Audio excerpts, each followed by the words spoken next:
তুমি কি কোথাও যাচ্ছ? হ্যাঁ, আমি একটু বাজারে যাচ্ছিলাম। আরে কিসব জামা কাপড় পরেছো? তোমার তো এই নতুন বিয়ে হয়েছে, তুমি শাড়ি পরনি, কি পরেছো এইসব? তারপর হাতে শাখা পলা পরনি, আর ওই একটু সিঁদুর পরেছো, লাল টিপও পরনি। এইভাবে যদি বাইরে বেরো তাহলে লোকে কি বলবে বলো তো? আরে দাঁড়ান দাঁড়ান, এতগুলো কোশ্চেন যদি আপনি একসাথে করেন তাহলে আমি উত্তরটা কি করে দেবো বলুন তো? আর শুনুন, এখন না সব শাখা পলা হাতে কেউ পরে না, আর ওই মোটা করে সিঁদুরে কেউ পরে না।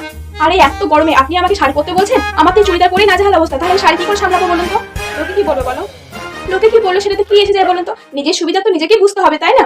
আমি আপনার জন্য একটা এনে দেবো চুড়িদার, ঠিক আছে? কি? আমি চুড়িদার পরবো? হ্যাঁ পরবেন তো, কি আছে? ঠিক আছে। বৌমা তুমি টাকা নিয়েছো? কি আমার কাছে 3000 টাকা ছিল, ওটা নিয়েছি। ও আচ্ছা, শোনো আমার কাছে 500 টাকা আছে, তোমার শ্বশুরের পকেট থেকে আমি রেখে দিয়েছিলাম। তাই? এই নাও বৌমা, টাকাটা রাখো। থ্যাংক ইউ মা। এই রোদে তুমি বেরোচ্ছো কিন্তু সানগ্লাস নাওনি তো? ও দেখছেন, আমি তো একদম ভুলেই গেছি, আপনি মনে করলেন তাই। এই না বৌমা তোমার সানগ্লাস, এত রোদে সানগ্লাসটা যায়, এই না। ঠিক আছে, এবার আমি আসছি। হ্যাঁ, তুমি ঘরটা একটু সামনে রেখো, আমি একটু পরে চলে আসবো। ঠিক আছে, বাই। দুগা দুগা।